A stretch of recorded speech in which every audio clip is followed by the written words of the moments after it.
गेल्या काही दिवसांपासून नागोठणे परिसरात 3 रहस्यमय स्कार्फधारी महिलांनी धुमाकूळ घातला असून एकामागून एक होणाऱ्या चोरीच्या घटनांमुळे नागरिकांमध्ये भीतीचे वातावरण पसरले आहे.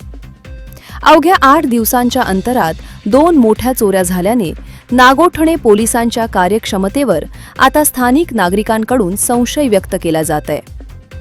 नागोठणे बाजारपेठेत काही दिवसांपूर्वी एका महिलेचे 1.5 तोळ्याचे सोन्याचे दागिने 3 संशयित स्कार्फधारी महिलांनी अत्यंत चाणाक्षपणे लांबवले होते.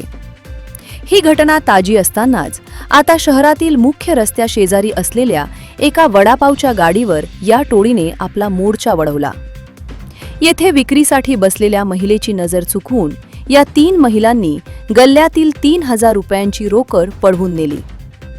वडापाव विक्रेत्या महिलेने दिलेल्या माहितीनुसार चोरी करणाऱ्या या 3ही महिलांनी आपले चेहरे स्कार्फने झाकलेले होते. बाजारपेठेत दागिने चोरणाऱ्या महिलांचे वर्णन आणि वडापाव गाडीवर आलेल्या महिलांचे वर्णन सारखेच असल्याने या दोन्ही चोऱ्या एकाच टोळीने केल्याचा दाट संशय व्यक्त केला जात आहे. भरवस्तीत आणि मुख्य रस्त्यावर दिवसाढवळ्या चोऱ्या होत असल्याने नागोठणे पोलिसांच्या कार्यक्षमतेवर प्रश्नचिन्ह उपस्थित केले जात आहेत. या वाढत्या चोऱ्यांमुळे व्यापारी आणि महिला वर्गात चिंतेचे सावट आहे. आता नागोठणे पोलीस या स्कार्फधारी टोळीचा छडा लावण्यात यशस्वी ठरतात की चोऱ्यांचे हे सत्र असेच सुरू राहते, याकडे सर्वांचे लक्ष लागले आहे. थोडीशी 3 बायका दाखवल्या पण त्यांना कमी ओळख नाही, पण ह्याच्यामध्ये पैसे दाखवायचा आधी बोललो त्या साईडच्या कशा काय चोरी केली त्यांनी? असं काय म्हणजे त्यांनी आयडिया काय केली आणि आयडिया? तू आहे उभा इथं राहिलीये बरोबर, एक म्हणजे इथं राहिली गाडीवाली इथून फिरायली आणि पकोडा घेतली इथून फिरायली. अच्छा.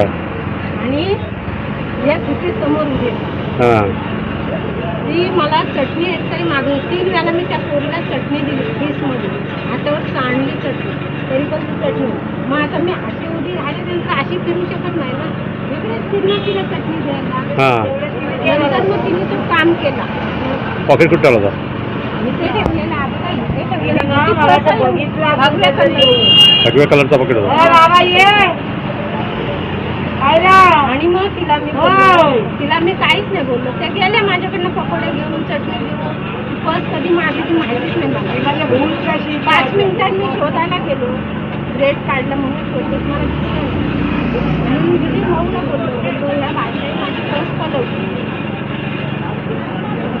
मार्केट परत नाही कुठल्या साईडला गेल्या? गल्लीतून तिकडे गेल्या असते परत. काही परत तिला सूचना आहे, ती गेल्यावर सूच पडली. म्हणजे कशी आयडिया आहे ती बघ.